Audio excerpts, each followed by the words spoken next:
ज्यांनी आनंद दिली, ज्यांच्या संपर्कामधून इथं येण्याचा योग,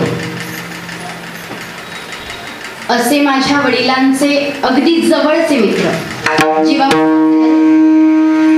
आणि माझे वडील म्हटलं तरी काही हरकत नाही, माझे वडीलधारे आणि संप्रदायाची ज्यांना खरंच मनापासून आवड आहे, असे माझे वडीलधारे हरिभक्तपरायण ज्ञानेश्वर माऊली काटे असतील, त्यांना मी मनापासून धन्यवाद देते. त्यांनी मला सेवा करण्याची संधी दिली. विठ्ठल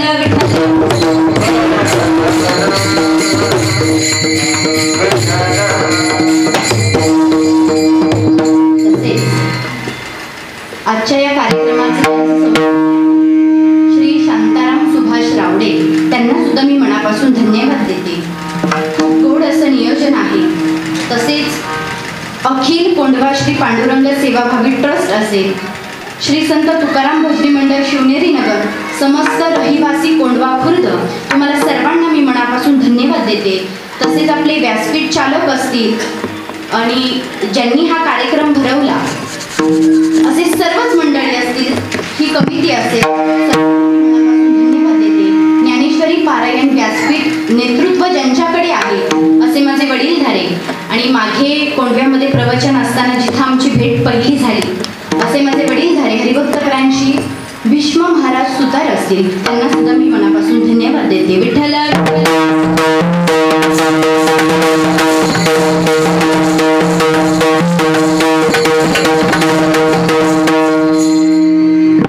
तसेच 2 महिन्यापूर्वी ज्यांचं निधन झालं असे हरिभक्तपरायण कैलासवासी पुंडलिक महाराज रावडे, हे अखिल कोंढवा सेवाभावी ट्रस्टचे खजिनदार व संत तुकाराम महाराज भजन मंडळाचे अध्यक्ष होते. पण 2 महिन्यापूर्वी त्यांचं निधन झालं. कसं असतं, आले देवाजीच्या मना तेथे कोणा. बाबांना मनापासून श्रद्धांजली अर्पण करते आणि जगद्गुरु तुकोबाराय हे तुमचे गुरु, माझे गुरु. इथून कीर्तनाला सुरू. विठ्ठल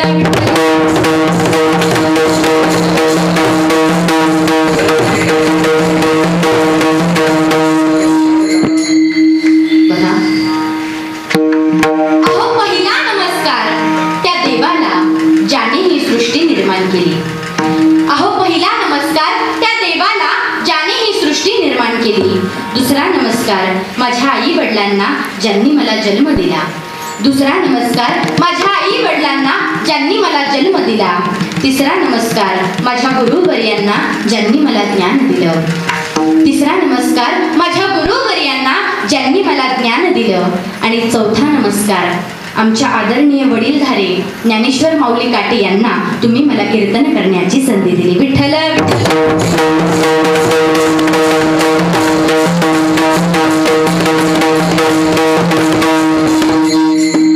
बघा, मी मगाशी सांगितलं तुकाराम महाराजांचा आहे. तुम्ही मला घाबरलेत का?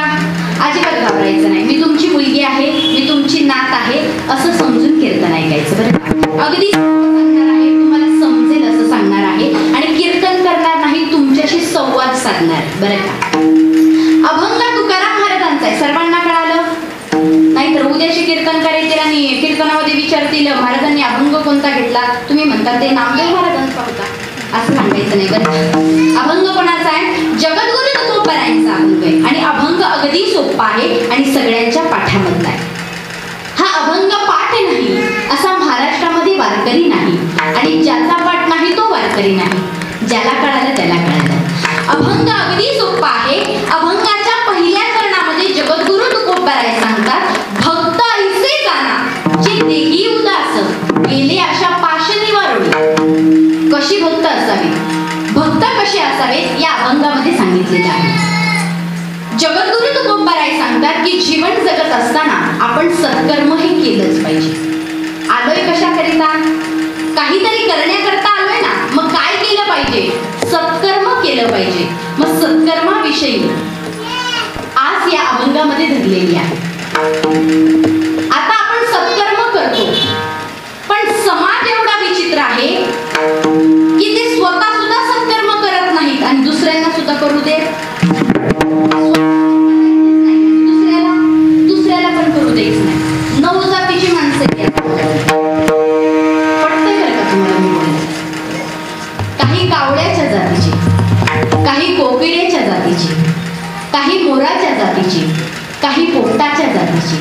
काही बेडकाच्या जातीची नुसते डराव करतात बरं का. अजून काही राजहंशाच्या जातीची अनेक प्रकारची माणसे या समाजामध्ये बघायला मिळतात. 9 प्रकारची माणसे आहेत बरं का.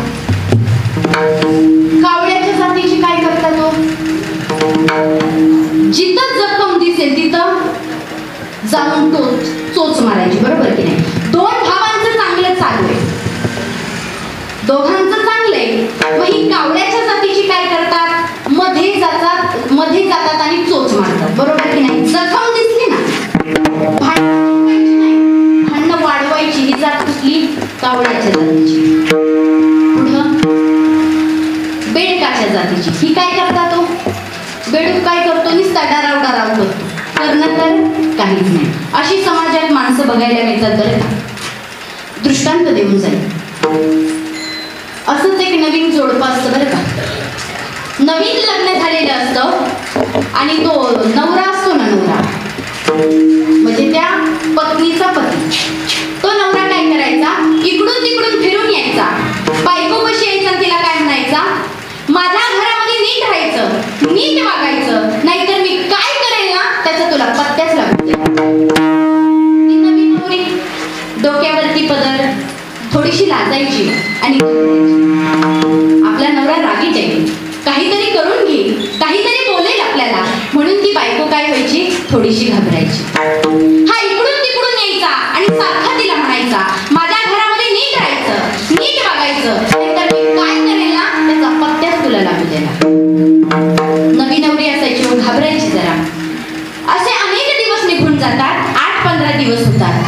मग ती नवीन नवरी शेजारच्या आत्याबाईंकडे जाते आणि त्या आत्याबाईंना सांगते, अहो आत्याबाई, आमचे हे इकडून तिकडून येतात आणि मला नुसतं म्हणतात माझ्या घरात नीट राहायचं, नीट वागायचं, नाहीतर मी काय करेल ना त्याचा पत्त्याच तुला लागू देणार नाही.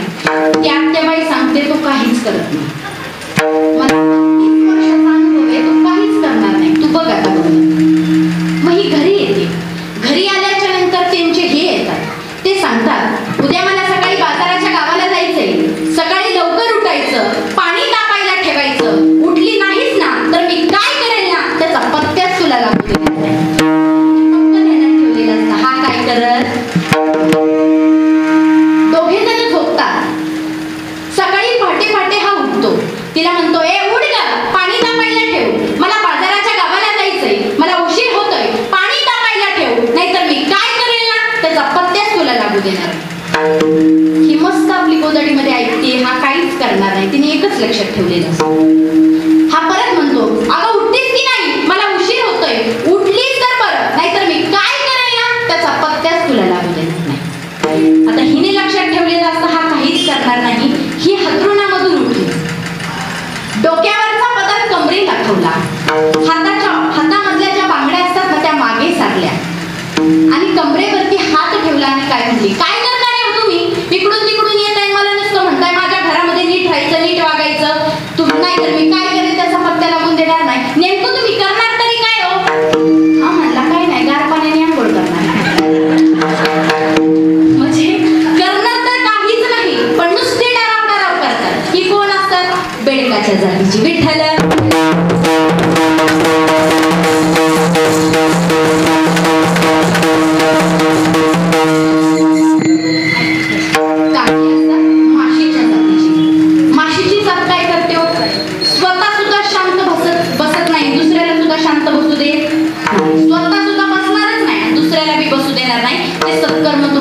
देत नाही. कोण, माशीच्या जातीची. पोपटाच्या जातीची असतात बरं का. पोपट काय करतो, शिकवलं तेवढं बोलणारी जात म्हणजे पोपटाची जात. तुम्हाला सांगून जाईल बरं का, सोपं करून सांगते. एकाने बाजारामध्ये पोपट विकण्याकरता ठेवला. पोपट विकण्याकरता ठेवला आणि सांगितलं माझ्या पोपटाची किंमत 10,000 रुपये. किती आहे, 10,000 रुपये. आणि माझा पोपट बोलणारा पोपट आहे आणि भविष्य सांगणारा पोपट आहे. सगळेजण येऊन बघायला लागले, बोलणारा पोपट आहे, भविष्य सांगणारा पोपट आहे. मग एक गिराईक तिथं आला आणि विचारलं, कितीला आहे पोपट. हा म्हणला 10,000 रुपये. गिराईक म्हणतो, 10,000 रुपये कुठं, पोपटाची किंमत असते का. पण जो विकणारा असतो ना तो काय म्हणतो, अहो माझा पोपट बोलणारा पोपट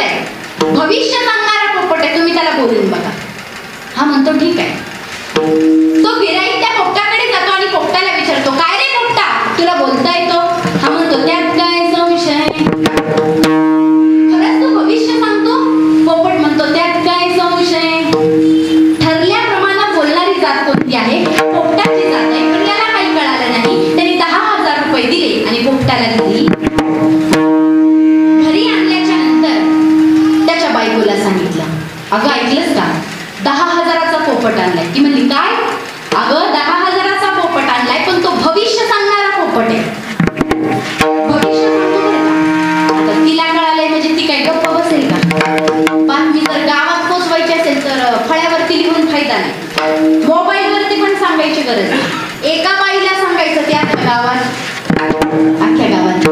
त्या बाईनं अख्ख्या गावात गेलं, आमच्या घरी पोपट आहे, तो भविष्य सांगतो, बोलणारा पोपट आहे. सगळेजण त्याच्या घरी येऊ लागले. आता एक समोर आला. त्याने विचारलं, माझ्या मुलीचं लग्न होईल का? पोपट ठरल्याप्रमाणे म्हणला, त्यात काय संशय? आता दुसरी बाई पुढे आली. ती म्हणाली, माझ्या आणि माझ्या नवऱ्याचं भांडण मिटेल का? पोपट म्हणाला, त्यात काय संशय? परत अनेक जण आले, अनेक जणांनी प्रश्न विचारले, पण पोपट एकच उत्तर द्यायचा, काय? त्यात काय संशय? हा कार्यक्रम झाला आणि त्याच्यानंतर हा कार्यक्रम ध्यानाने कोणी बघितला तर एक गुरुजी होते. आमच्या काटेमाऊलींसारखे गुरुजी होते बरं का, एकदम लक्ष देऊन ऐकणार. त्यांनी लांबून जरा लक्ष दिलं आणि पुढे येऊन सांगितलं, अहो तुमच्या पोपटाला काहीच येत नाही. पोपट म्हणाला, त्यात काय संशय? त्या पोपटाला एकच वाक्य शिकवलेलं आहे, तेवढंच तो बोलतोय, त्यात काय संशय? पोपट परत म्हणाला, त्यात काय संशय? गुरुजीने सांगितलं, ज्याच्याकडून तुम्ही पोपट घेतलाय ना, त्या मालकाने तुम्हाला फसवलंय. पोपट म्हणाला, त्यात काय संशय? सांगण्याचा भाग इतकाच की सांगितलं तेवढी बोलणारी जात म्हणजे कोणती आहे? पोपटाची जात आहे. विठ्ठल.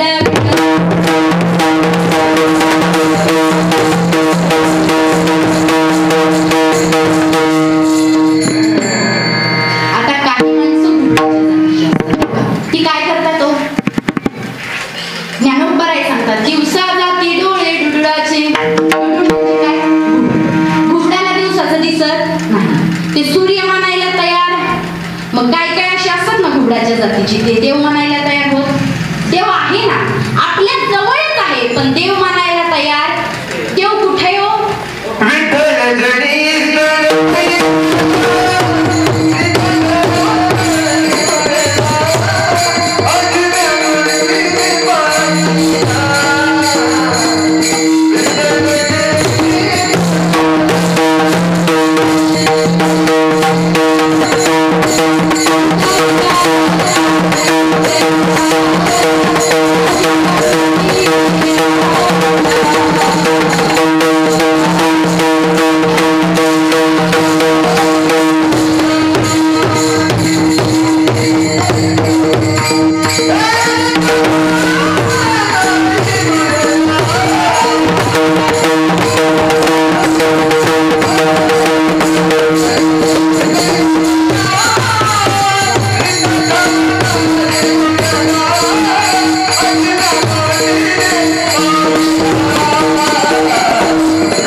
जे आसार भाग जो असतो ना तो सोडून देतात आणि सार भाग जो असतो ना त्याचं सेवन करतात. अशी राजवंशाच्या जातीची माणसं. अजून कोणत्या जातीची? कोकिळेच्या जातीची. ही काय करतात? तो गोड बोलतात. थोडक्यात गोड बोलतात आणि काय करतात, माणसाला फसवतात. आपण असं करायला पाहिजे का? गोड बोलून एखाद्याला फसवायचं का? नाही फसवायचं. गोड बोलून कोणालाच फसवायचं नाही. मग माणसाने नेमकं वागलं कसं पाहिजे? या समाजामध्ये जीवन जगत असताना माणसाने माणसाबरोबर माणसासारखं वागलं पाहिजे. याला माणुसकी म्हणतात.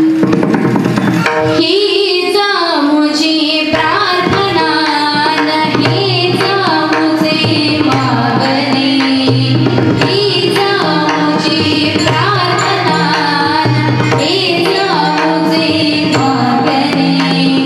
माणसाने माणसाशी माणसा समवागणी, हीच मुझी प्रार्थना. तू बुद्धी दे, तू तेज दे, नवचेतना विश्वास दे. हरवले आभाळांचे होतयांचा सोबती, सापडेना वाट ज्यांना होतयांचा सारथी. बघा, सांगण्याचा भाग इतकाच की माणसाने माणसाबरोबर कसं वागलं पाहिजे, माणसासारखं वागलं पाहिजे. बघा, जगद्गुरु तुकोबारा या अभंगामध्ये माणसाला सत्कर्म करायला लावतात. मग सत्कर्म करत असताना नेमकं हे भक्त तरी कसे पाहिजे, हेच महाराज अभंगाच्या पहिल्या पण काय झालं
मी रावण.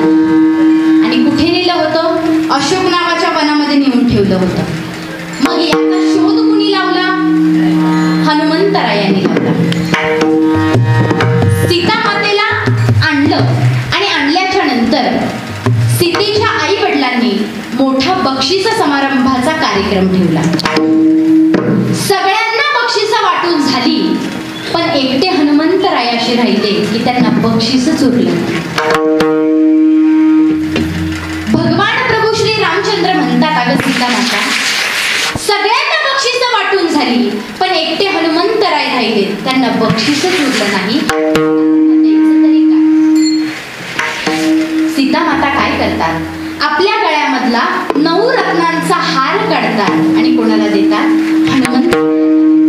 हनुमंतराय काय करतात? तो पळत पळत पळत एका अरण्यामध्ये जातात, एका झाडावरती चढतात.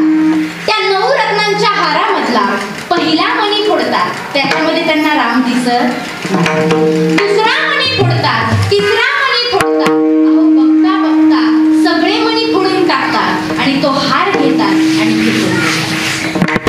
पुढून सीता माता पळत येतात, बघतात तर काय, हा 9 रत्नांचा हार हनुमंतरायांनी फेकून दिला. सीता माता म्हणतात, हनुमंतराया, मी माझ्या गळ्यामधला 9 रत्नांचा हार तुला बक्षीस म्हणून दिला आणि याची काय गोष्ट केली? त्यावेळेस हनुमंतराय सांगतात, ज्या हारामध्ये माझा देव नाही त्या हाराची मला गरज. मग सीता माता म्हणतात, कुठाय तुझा राम? तुला रामच पाहिजे ना, मग कुठाय तुझा राम? त्यावेळेस हनुमंतराय आपली छाती फाडून भगवान श्री प्रभू रामचंद्र, सीता माता आणि लक्ष्मणरायाची मूर्ती दाखवतात. श्रीराम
काय होती शबरी 90 वर्ष वाट बघितली कोणाची?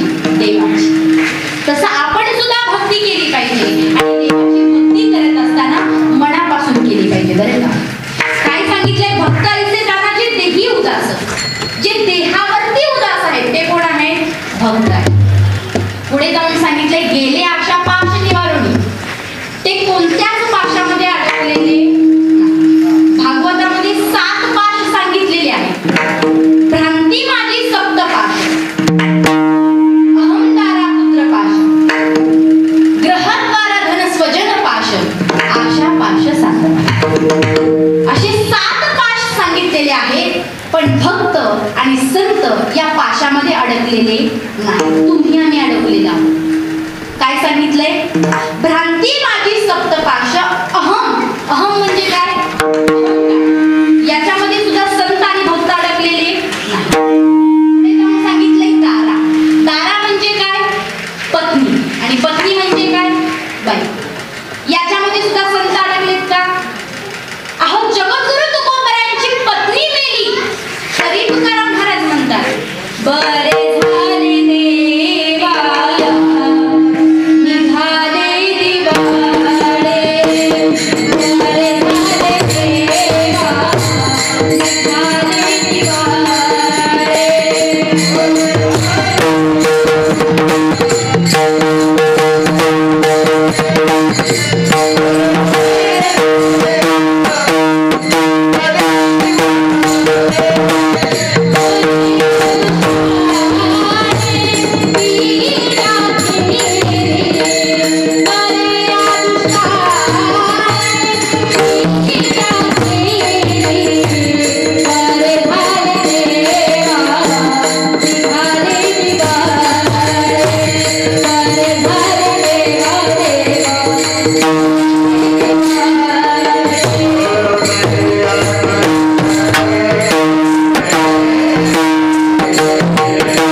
झाले देवा निघाले दिवाळे, बरे झाले देवा निघाले दिवाळे.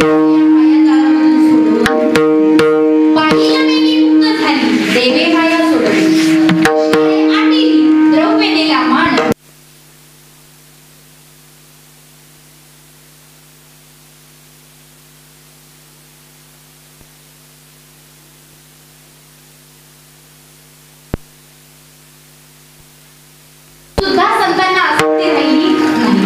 थोडक्यात 2 मिनिटात सांगून जाईल. तुकडोजी महाराजांचं कीर्तन सुरू आहे आणि कीर्तन चालू असताना एक माणूस हातामध्ये चिठ्ठी घेऊन आला आणि तुकडोजी महाराजांच्या ती चिठ्ठी हातामध्ये दिली. हातामध्ये दिल्याच्या नंतर 2 मिनिटं कीर्तनाला जरा स्टॉप घेतला, थोडंसं बंद केलं आणि ती चिठ्ठी उघडली आणि चिठ्ठीमध्ये वाचलं. तर त्या चिठ्ठीमध्ये लिहिलेलं असतं की बाबा तुमचा जो एकुलता एक मुलगा आहे गोविंदा नावाचा तो मरण पावलेला. असं जर आपल्याला कळालं तर आपण काय करेल? आपण उठून निघून जाईल आपल्या लेकराला बघण्याकरता. पण तुकडोजी महाराजांनी काय केलं? उठले नाही. कीर्तन बंद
त्या मुलांच्या अंगावरती टाकलं आणि काय सांगितलं, तुकोबरायांच्या घरी परत चोरी करायला यायचं, त्यांनी आपल्याला द्यायचं सोडून आपल्यालाच त्यांना द्यावं लागतं. म्हणजे बघा, संतांना घराबद्दल सुद्धा आसक्ती राहिलेली. 7 पाश सांगितलेले आहेत. या 7 पाशामध्ये संत महात्मे अडकलेले नाही. पुढे जाऊन सांगितले धनपाश. धनामध्ये सुद्धा अडकले का? अहो माझा राजा येतोय नाही कोणीच सांगितलं. अहो छत्रपती शिवाजी महाराजांनी नजराना पाठवला होता, तरी माझ्या तुकोबरायांनी स्वीकार केला नाही. उलट त्यांना उत्तर दिलं काय, सोने रूपे मृत्यू के समान,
कालच केली 2000ची केली.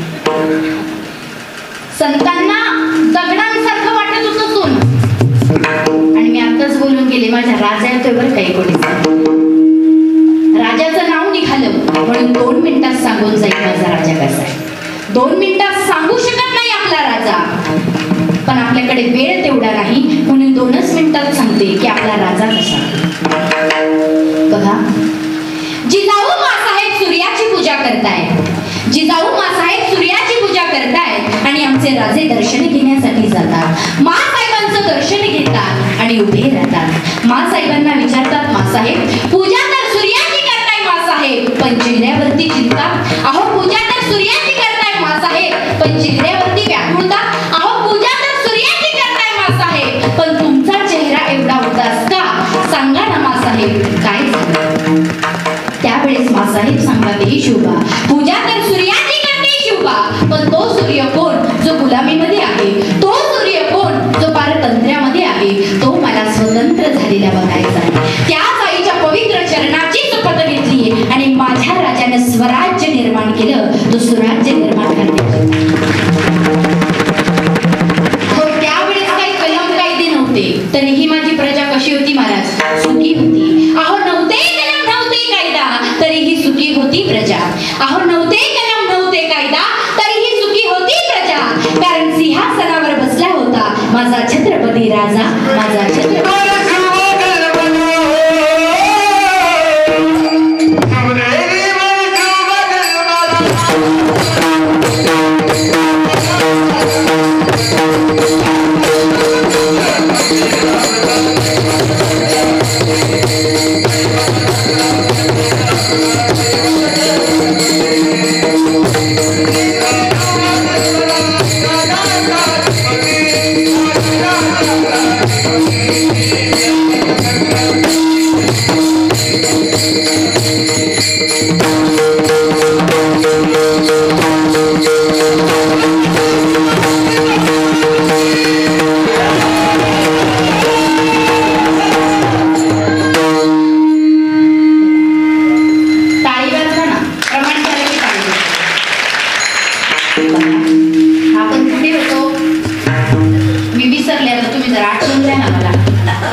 त्यांना काय आवडत नाही, जन म्हणजे काय हा समाज, मन आवडत नाही, धनाबद्दल सांगितलं.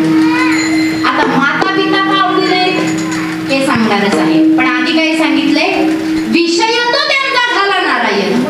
त्यांचा फक्त एकच विषय झालेला आहे, कोणता? नारायण. आजकाल लोकांना देवाविषयी जास्त सांगायला लागले की अशी झोप येते.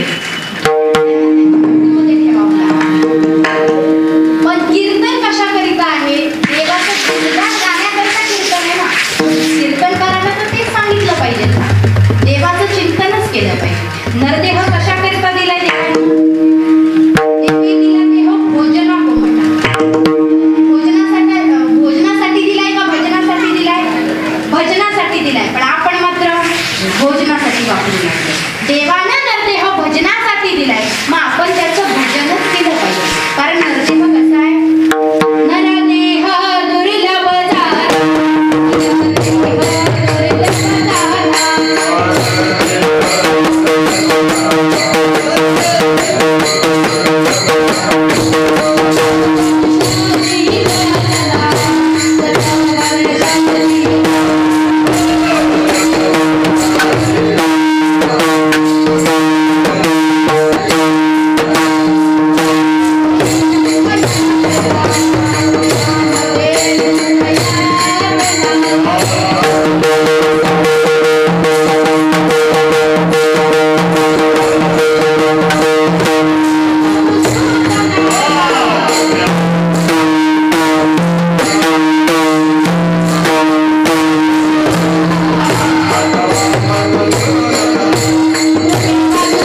आहे, पण तुम्हाला मला मिळाला. मग आपण काय केलं पाहिजे? त्याचं भजन केलं पाहिजे, त्यांचं चिंतन केलं पाहिजे. सांगण्याचा भाग संत आणि भक्त त्यांचा एकच विषय झालेला आहे. कोणता विषय? तो त्यांचा झाला नारायण, ना आवडे जन धन. कारण जन कसं आहे, ते तुम्हाला घोड्यावर पण बसू देणार नाही आणि पायी सुद्धा चालू देणार. काय काय ठिकाणी जास्त बोललं तर म्हणतात काय बडबड आहे, काय बडबड आहे, ते गिरणीचा पट्टा आणि याचं तोंड सारखंच आहे. आणि बोललं नाही तर काय म्हणतात, काय गर्व आलाय त्याला, बोलत नाही काय नाही. म्हणजे तुम्हाला घोड्यावर पण बसू देणार नाही आणि चालून सुद्धा देणार नाही. पाहुण्याचं शेजारीच घर आहे, त्याच्या घरी जर आपण सारखं गेलो तर तो काय म्हणतो, घर बुडवलं ह्यानी माझं. आणि गेलं नाही तर काय म्हणणार, पाहुणा असून घरी येत नाही, कधी बोलत नाही, काय नाही, काय माणूस आहे. म्हणजे लोक तुम्हाला चालून पण देणार नाही आणि घोड्यावर पण बसू देणार नाही. म्हणून या जगाचा विचार करायचा. जीवन एकदाच आहे, म्हणून ते मनसोक्त जगून घ्यायचं. कारण याचा काही भरोसा नाही, कधी उचकी लागेल आणि कधी वर जाईल काही सांगू शकत, अजिबात सांगू शकत नाही. मग जन आवडत नाही, धन आवडत नाही, मग माता पिता का आवडू नये? अहो, ग्रंथांमध्ये तर सांगितलेलं आहे, मातृदेव भव, पितृदेव भव, आचार्य देव भव, अतिथी देव भव. माता पिता का आवडू नये? पण कोणती माता आणि कोणता पिता हे आपण समजून घेतलं पाहिजे ना. कोणती माता? कैकेयी सारखी माता आवडू नये. काय केलं? स्वतःच्या लेकराला तिला काय द्यायचं होतं? राज्य द्यायचं होतं, रामाला वनवासाला पाठवलं. अशी माता आवडू नये, कैकेयी सारखी माता आवडू नये. आणि पिता हिरण्यकश्यपू सारखा पिता आवडू नये. स्वतः तर भक्ती केलीच नाही, पण पोराला सुद्धा करू दिली नाही. तरी पण पोराने केली की नाही? प्रल्हादाने केली ना. मग हिरण्यकश्यपू सारखा पिता आवडू नये. प्रल्हादे जनाता विभीषण बंधू, राजमाता निंदू भरते गेली, राजमाता निंदू भरते गेली. प्रल्हादे जनाता विभीषण बंधू, प्रल्हादे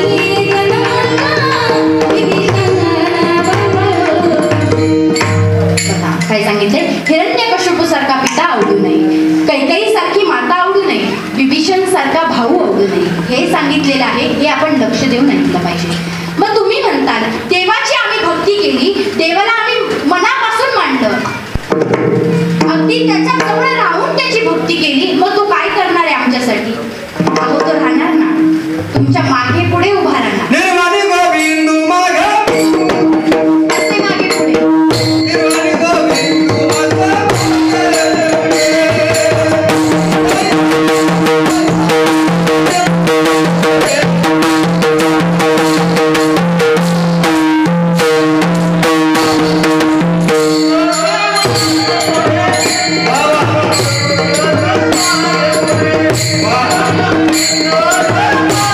Wow.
असे मागे पुढे काहीच साकडे पडले. कोणाच्या पुढे उभा राहिला? अर्जुनाच्या पुढे उभा राहिला आणि मागे द्रौपदीच्या मागे उभा राहिला. द्रौपदीचं वस्त्रहरण चाललं होतं ना, देवानं वाचवले का ना? वाचवलं ना देवाने. म्हणजे काय काय केलं देवाने? द्रौपदीच्या मागे उभं राहून तिचं रक्षण केलं. मग देव काय करतो? मागे पुढे उभा राहे संभाळीत आली या आघात निवाराया. हे काम कोणाचं आहे ना? तर हे देवाचं काम आहे. म्हणून तुम्ही काय करा? फक्त त्याची भक्ती करा, त्याचं चिंतन करा. तो परमात्मा तुम्हाला भेटल्याशिवाय राहणार नाही. आपण कीर्तनाला आलोय की नाही? मग सगळ्यांनी हात वरती करा. महिला मंडळ, पुरुष मंडळ, तरुण वर्ग सगळ्यांनी हात वरती करा. आणि असेच ठेवता का आता 2 तास? मी अजून 2 तास कीर्तन सांगणार. कारण एकदा सुरू झालं की बंदच करू वाटत नाही. बघा, लक्ष देऊ नये का? 2 तास नाही तुम्हाला वरती करायचे, फक्त 2च मिनिटं करायचे. जे तुम्हाला कडवे बोलले ना तेच तुमचे गोडवे गातील. फक्त लक्ष देऊ नये का? जे तुम्हाला कडवे बोलले ना तेच तुमचे गोडवे गातील. ज्यांनी तुमची निंदा केली ना तेच तुमची स्तुती करतील. माय बाप हो, भगवंताचे बोल सोडू नका. सोन्याचे दिवस नक्कीच येतील, सोन्याचे दिवस नक्कीच येतील. विठोबा रखो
आणि दोन्ही समान केलं तर पुन्हा नरदेह मिळणार आहे आपल्याला.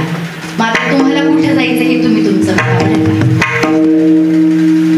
मी माझ्या प्रत्येक कीर्तनात सांगत असते, आई वडिलांची सेवा करा. कीर्तनाचा भावार्थ झालेला आहे. 5 मिनिटं घेतले तर चालतील तुमचे. खूप छान अगदी मन लावून तुम्ही ऐकताय. आता 11:15 वाजून गेले तरी पण असं वाटतं की आता 7 वाजलेले आहेत, कारण तुमचे चेहरे इतके प्रसन्न आहेत की मला असं वाटतं आणखीन बोलावं. फक्त 5 मिनिटं तुमचे घेणार आहे. लक्ष देऊ ऐका. विठ्ठल विठ्ठल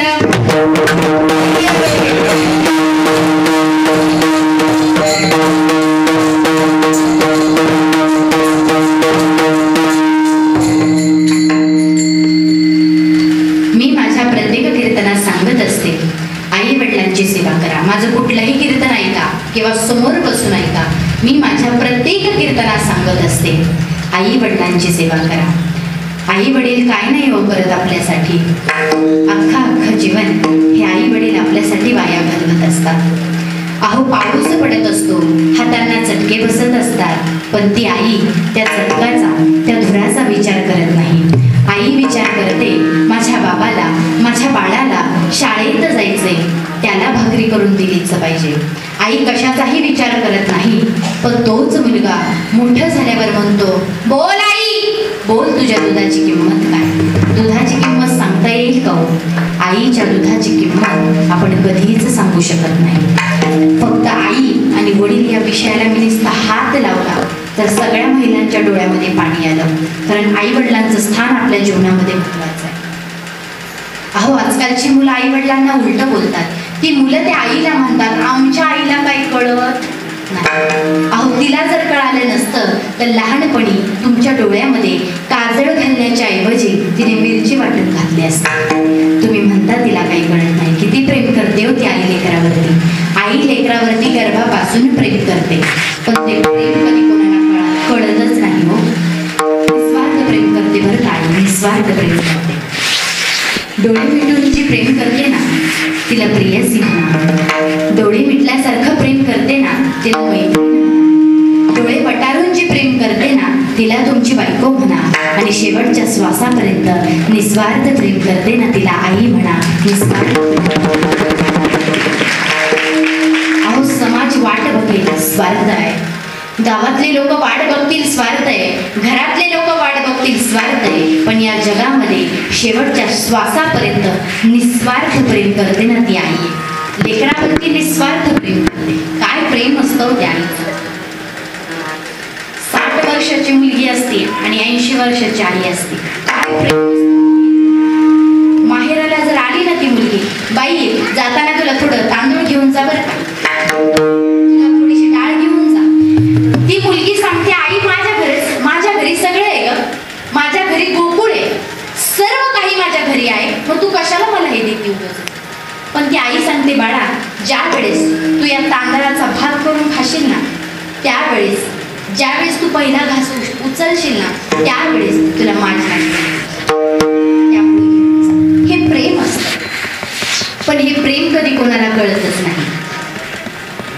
आई वडिलांची सेवा करत असताना आईची सेवा करताय ना, त्याचबरोबर माझ्या बापाची सुद्धा करा. काय करत नाही हो आपल्यासाठी?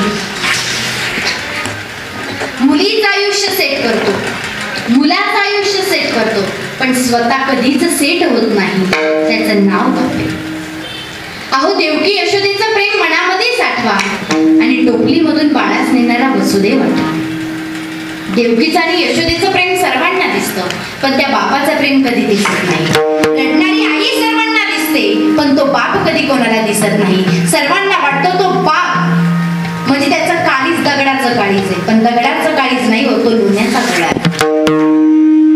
बापासारखं प्रेम लेकरांवरती कोणीच करू शकत नाही. आणि जगामध्ये सर्वात श्रेष्ठ प्रेम जर कोणतं असेल तर ते बापाचं आणि मुलीचं आहे. त्या बापाने आपल्यासाठी काय काय नाही केलं. मी सुद्धा आता इथं बोलतेय, पण याच्या मागे माझ्या आई वडिलांची कृपा माझ्यावरती आहे. माझ्या वडिलांविषयी सांगायचं झालं, माझा मोठेपणा सांगायला इथं आले नाहीये, पण वडिलांविषयी सांगायचं झालं तर रात्रभर प्रवास असतो. इथंच नाही तर महाराष्ट्राच्या कानाकोपऱ्यामध्ये घेऊन जातात माझे वडील. रात्रभर प्रवास असतो, रात्रभर ड्रायव्हिंग असते. आम्ही मागे झोपलेलो असतो, पण वडील रात्रभर ड्रायव्हिंग करत असतात आणि रात्रभर प्रवास करून सकाळी उठून परत कामाला जातात. या लेकरांसाठी करत असतात. जगामध्ये सर्वात श्रेष्ठ प्रेम जर कोणतं असेल तर ते आई बापाचं प्रेम आहे. म्हणून जीवन जगत असताना आई वडिलांची सेवा आपण केलीच पाहिजे.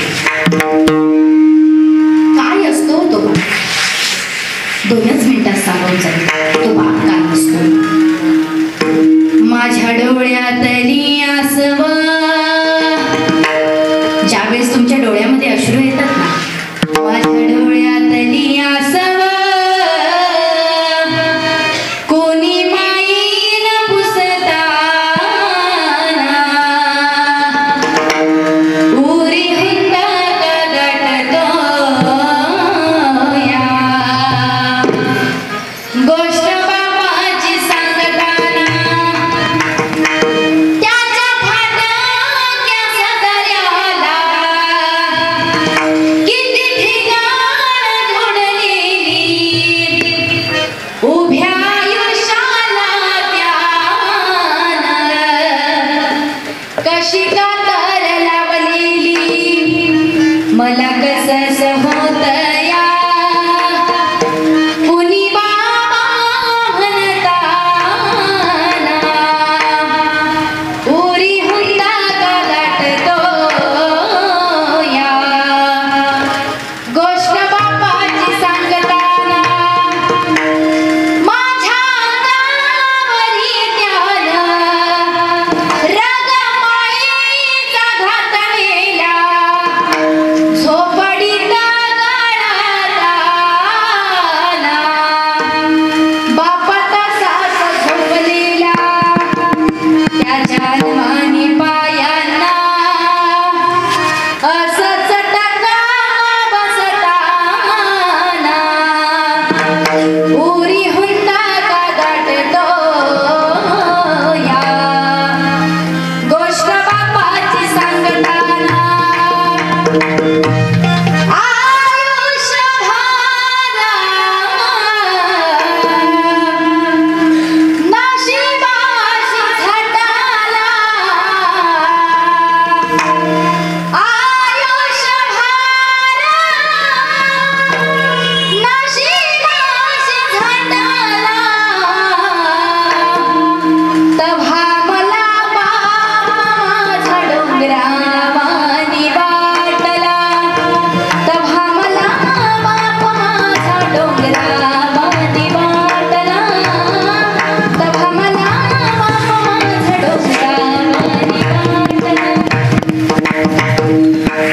जीवन जगत असताना आई वडिलांची सेवा करा. आई वडील आपल्या जीवनामध्ये महत्वाचे आहे, म्हणून जीवन जगत असताना आई वडिलांची सेवा करा. आईची करताय त्याचबरोबर बापाची सुद्धा करा. कारण जो बापाला घाबरला त्याचा संसार चांगला आणि जो बापाला घाबरला त्याचा परमार्थ चांगला. जीवन जगत असताना बापाला घाबरलं पाहिजे. तो बाप कसाही असू द्या, नुसता दरवाजामध्ये उभा राहिलेला असेल ना, कोण्या बापाची नजर त्या घराकडे जात नाही. पण बाप नसलेल्या पोरानं किती पण चांगलं काम करा, लोक नावं ठेवल्याशिवाय केल्याशिवाय राहत नाही. म्हणून आई वडील जिवंत आहेत तोपर्यंत त्यांची सेवा करा. तुम्हाला दुसरीकडे कुठेच जाण्याची गरज नाही. तुम्हाला नाही ना आळंदीला जाता आलं, नका जाऊ. नाही ना पंढरपूरला जाता आलं, नका जाऊ. पण घरामध्ये आई वडिलांसारखे जे दोन देव दिलेले आहेत त्यांची सेवा करा. पांडुरंग परमात्मा तुम्हाला भेटल्याशिवाय राहणार नाही. विठ्ठल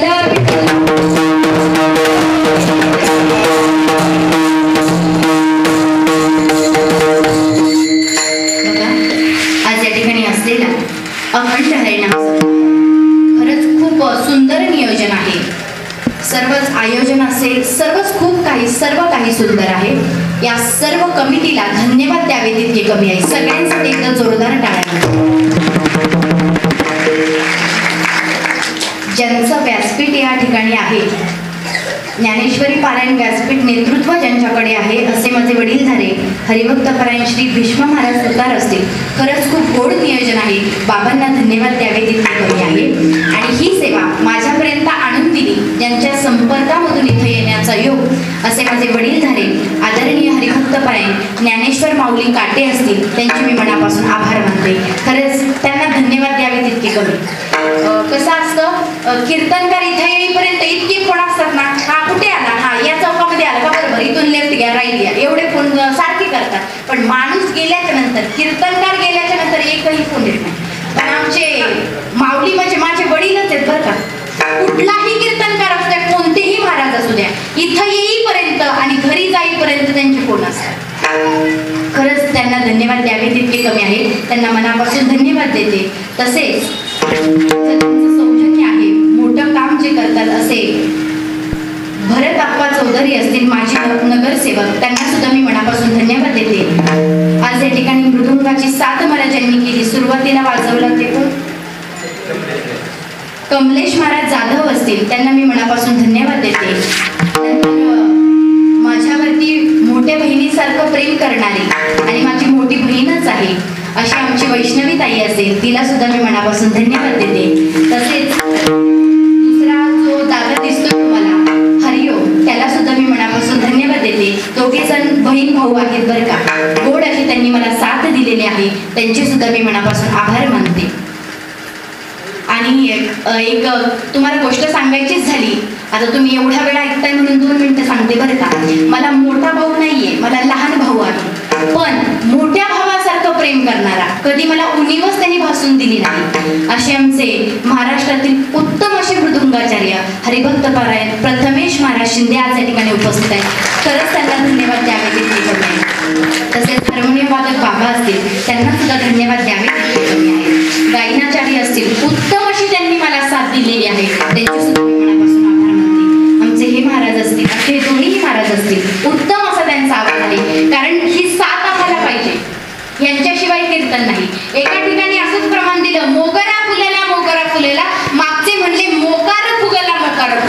पण साथ अगदी सुंदर आहे. ही टाळकरी भजनी मंडळ असेल, शुद्ध बीजापोटी फळे रसाळ मुखी अमृताची वाणी देह देवाचे कारणी, यांच्या आईवडिलांना धन्यता द्यावी तितकी कमी आहे. सर्वांना धन्यवाद देईल. माझा आवाज तुमच्यापर्यंत आला ती म्हणजे माईक सिस्टीम, उत्तम अशी प्रकारची माईक सिस्टीम आहे. दादांना सुद्धा मी मनापासून धन्यवाद देते. तसेच आमचे विनेकरी बाबा असतील, बाबांना सुद्धा मी मनापासून धन्यवाद देते. सर्वांना धन्यवाद देते.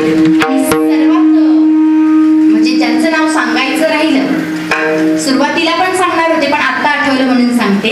आपलं जे आजचं हे कीर्तन आहे, तुम्हाला कधी जरी बघायचं असेल, युट्यूबला बघायचं असेल तर आनंदवारी नावाचं युट्यूब चॅनल आहे, ते युट्यूब चॅनलवर तुम्ही बघू शकता.